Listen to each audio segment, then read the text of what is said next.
Welcome to the Glow Getters podcast. My name is Fahey-Ahrndt, and I'm your host. I teach and inspire leaders to step into their productive selves and find their true potential. I'm a passionate creative and scientist with over 8 years of healthcare leadership experience.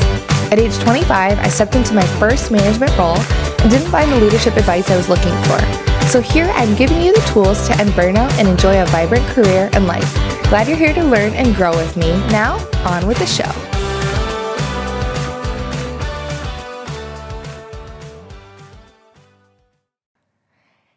Hey, Glow Getters podcast listeners. Thanks for listening. This is episode 105. This is Kayla. I'm your host. Thank you for being here. Welcome back. I hope everyone's doing well. I am excited to talk about today's topic, which is intentional growth. But I also want to talk about a recent podcast I listened to from the Harvard Business Review. And the name of the podcast is called Women at Work.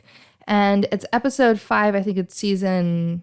Well, I don't know what season, but it's a recent one, and the title is "If We Want Equity, Work Needs to Be Less Greedy." Super interesting. So, we'll dive into the topic. But again, I want to do my own desperation moment and remind you to leave a good rating or review wherever you listen to podcasts, so I can give you a shout out on the air and say thank you for listening. I really want to know what key nuggets you take away from the episodes, what you're enjoying, and what you'd still like me to talk about, so that I can keep creating content for you and keep giving you information to come back to listen to. So if you would please do that, I would love it.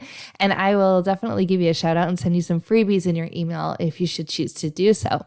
Also, I want to let you guys know and remind you that if you like planning, if you like to watch videos of me, I do have a YouTube channel. You could just find me at Kayla Fahey-Ahrndt if you Google or YouTube search my channel, Kayla Fahey-Ahrndt. And most recently, I've been posting a lot of videos on planning because I think that having intentional tools to help you document where you want to go, where you want to be, and where you are today is really helpful for being a successful leader. And people on YouTube tend to like plan with me type of videos. So go check those out. I have a recent video showing you the intentional growth planner that I'm going to talk about today, so that you can check it out, look at the flip through, see all the different templates that I'm going to be talking about in today's episode. And if you like, the videos that I post on there, you can search on my playlist on the YouTube channel, and you'll find things like leader standard work, leading teams, productivity, mental and physical health. And you can go back in the archives. There's probably over 100 videos on there now. Some with me, you can see me speaking, some with me just doing screen shares of my planner. And so all of the above, check it out. And I would so appreciate if you would subscribe if you haven't already. All right. So today's topic is, I want to talk about intentional growth. And then I just want to talk about one of the podcast episodes that I just recently listened to that's sort of related, and just think it's an interesting concept. So intentional growth. So it kind of goes back for me, my story of starting out as a leader officially in healthcare. So way before that, I had been leader of student groups, and I've always held good positions at the different places I worked, whether it was in high school or when I came home from college, in formal leadership. And so always trying to strive to be better and learn and grow and gain as much knowledge as I possibly could. I think that's just something that people that are similar age to me, they're always wanting to learn and grow and succeed in a lot of different areas. Not that other generations don't want that. I think they do, but I think they tend to stay in like one niche, whereas people in I guess I would say millennials tend to be like multi interested, maybe too much, right? To the point where it's like, what should I be doing, right? But it lends itself to just consistent growth and being really good at a lot of different things and enjoying a lot of different things in life. And so when I first became a formal leader in healthcare at my workplace, I knew I had to like push the gas on learning in my current role because there was no one to train me formally. And I was sort of creating things from the ground up. I had a lot of good mentors, don't get me wrong, a lot of people who could tell me what they've done, what's worked for them, give me guidance. So I definitely use that as part of my growth and development plan. But really it was on me to look at the things that I wasn't doing well, that I needed to hone in on, and things I wanted to do even better, right? So I started reading a lot of books. I started listening to a lot of podcasts. And this also coincided to when I joined this workout program through Beachbody. And one of their core pillars is personal development. I thought that's so amazing. If you want to be a better human, you need to dig deeper. It can't just be external, like, oh, I look good, right? Of working out and getting chiseled. It has to be from the inside out. I have to feel good about myself and have confidence. And so I became really, quote unquote, intentional about personal development. I'm very aware of what I was putting in my brain and the thoughts that I had. And so as time has gone on, this has really helped me break down the areas of leadership that I need to look at to be a better leader, look at some of the inner dialogue that I tell myself, look at help other people realize the stories they're telling themselves, all of this, like, basically life coaching type of thing. And so that's why I started coaching leaders. I wanted to help people find success every day and show them that it didn't have to be related to burnout, right? And so through that, there's this theme of personal development and growth that comes through this entire narrative. And so eventually I created the Leader Standard Workbook last summer, which has Leader Standard Work Tools, which is really a tool to help you know whether or not you're successful every day based on the limits and the definitions you've created for yourself, which is great. But nowhere in that planner does it talk about, like, what books are you reading or what podcasts are you listening to? What are your, there are personal and professional growth templates, goal setting templates, I should say, but they're related to the organization's perspective about how you're doing, not like your inner work, right? And there's templates like one-on-one meeting templates and project management templates, right? Those are great tools and strategy for work. But I wanted something consolidated where it could document, how I was growing. And so I was doing this in all these different journals and planners, even in my Leader Standard Workbook. And I was like, enough. So I just decided to create my own planner, and I called the Intentional Growth Planner. And so, like I said, it's on my YouTube channel. I just posted it. You can grab it too if you'd like. But I just started using it, and I'm really happy about it. It has 5 different sections. It has a purpose section, which walks you through, your ideal day and your purpose, talking about your values and the legacy you want to leave and what knowings you have and what has felt right. What signs have you been given? And, how do you want to feel at the end of the day? How do you want to make people feel? It has a template for a wellness wheel to evaluate different areas of your life to really reflect on what's going well and what's not going so well and what can I do about it. It's got templates for a vision board. The second section is a goal setting section. It has a template for smart goal setting, and it really breaks down what you need to do every month, week, and day to accomplish your goals. And one of my goals that I'm really excited about is to learn and dig deeper into different areas that issues for Americans, like climate change, like healthcare, like the economy, like infrastructure. I've been listening to Jen Psaki's, the press secretary's daily brief of the press every single day, almost every single day since Biden came into the office. And it's so interesting. And I feel like I've learned a lot, but I want to learn even more.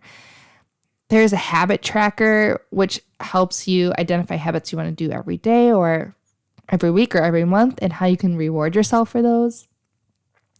In the next section, it's a mindset section with a template for gratitude and affirmations, a section for journaling, and a section to capture any quotes that you love that are inspiring to you. I love to start my day with gratitude and affirmations, as well as some morning pages or journaling to get out of my head and onto paper. And I've been really missing that during maternity leave just because I'm constantly just feeding my son. And so I just feel like if I can have a template, everything's consolidated in one place, I can take just 1 minute to write down 3 things I'm grateful for, right? The next section is the growth section. I actually have templates for taking notes on the books that you're listening to or reading, and that you can give a rating and recommend. I love it because I don't always have a place to take notes on books that I'm not like physically reading. I've been doing a lot of Audible lately just because it's easier for me. And so this gives me a place to come back to write notes as I'm listening. And I also have a template for writing notes for podcasts, which is really how I started using this intentional growth planner and listened to that Harvard Business Review Women at Work podcast. So I was able to take notes on that episode and take a screenshot of the episode number and podcast so that I can go back to it if I want to, which is wonderful. I'm always wanting to quote podcasts and I never remember which one it is. And then the last section is the planning section. It has a yearly future log, so you can look at the entire year at a glance. And this is really something I've borrowed from bullet journaling, which I love. And it has 2 undated calendars for you with a Monday or a Sunday start, so you can plan out your whole month of growth, intentional growth and development. It has a mood board. I saw someone on YouTube who was doing a monthly mood board because each month is part of a different season and each season has a different mood, right? So your like October mood board is going to be so different than like your spring, March mood board, right? And just gets you kind of in the vibes for how you want to feel and what's your headspace for that month. And then there's 2 weekly pages, templates. One is a 2-page spread and one is a 1-page spread with different focus boxes or checklists for you there. And then I'm not really calling this like a section, but I do have different note-taking templates. So I have lined, graphed, blank page, and dotted pages for you. So I'm really excited to start sharing more about this. So if you don't follow me on Instagram at Leave Happy Method, definitely check it out. That's where I take pictures and share reels related to the Leave Happy Method or the Leader Standard Workbook. And I'm definitely going to be sharing about the Intentional Growth Planner on there as well, giving you inspiration for how to use it. So the first way I want to talk about is definitely the notes I've taken from this podcast episode I listened to from the Harvard Business Review, Women at Work, episode 5. If we want equity, work needs to be less greedy. And it's something I've been thinking about too as I've been at home on maternity leave. So what's an equitable job? Well, they talk about equitable jobs in the mindset that equitable jobs have more flexibility. So jobs that have someone who can be a substitute for you. So they gave the example of a pharmacist. So pharmacists fill orders for drugs and do other things, right? And there are standard operating procedures and specific duties and tasks that pharmacists have. If a pharmacist needs to take the day off, there's always another pharmacist that can fill in. They have a substitute. And therefore, people can take vacation. They can be home with their sick kid. They can flip-flop with their spouse or partner or support person if they need to. Whereas other jobs where maybe you're part of a diverse team that there's only one of you, like maybe one project manager or one lawyer, it's a lot harder to be replaceable or have a substitute. So those are less equitable jobs.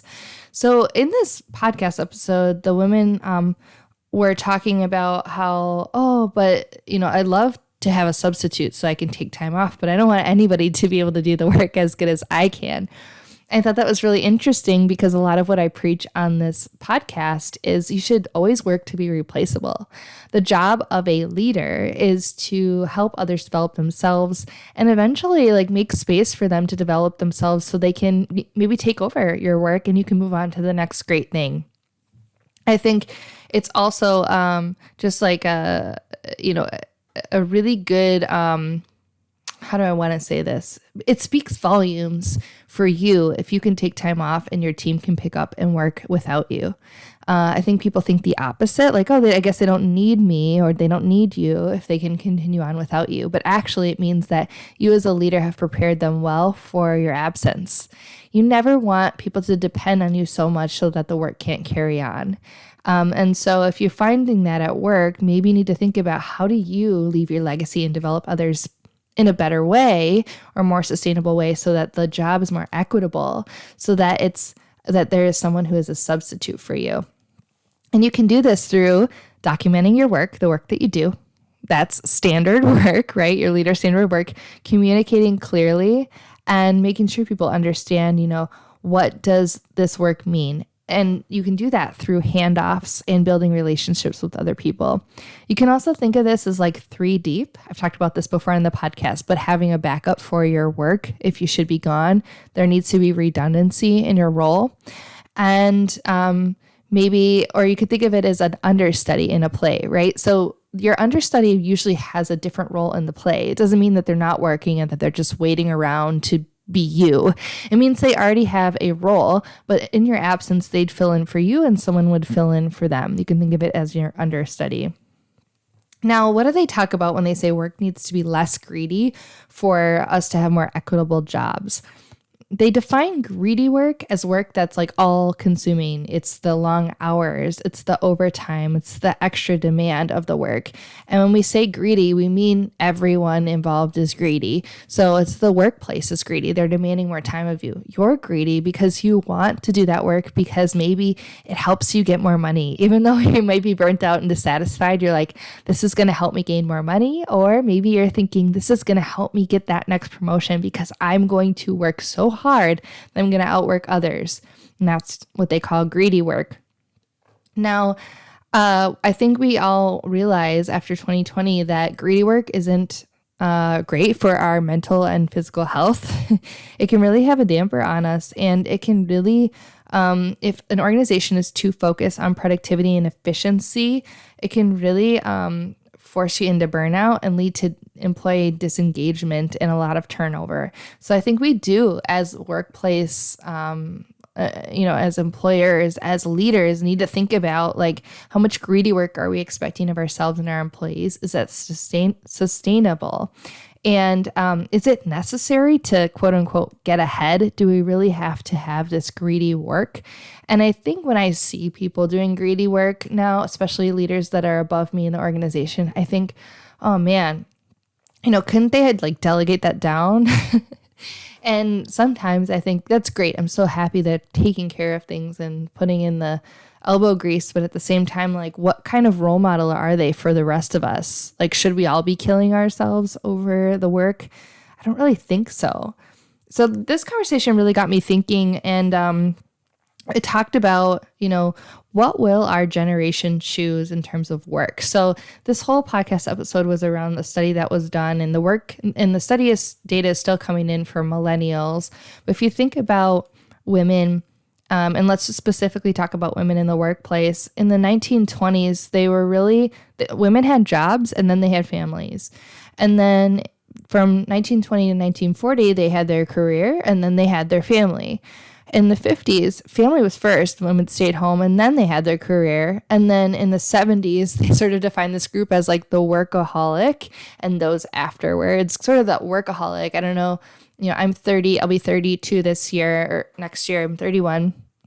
Think about my mom, and she's a wonderful human. I love her so much, but she's definitely a workaholic. And she has 2 jobs. She works at a school. She's a special education teacher, and she's a district administrator for special education. She does that after she gets done teaching kids during the day. So she's definitely a workaholic and damn good at her work, right? So what will my generation choose?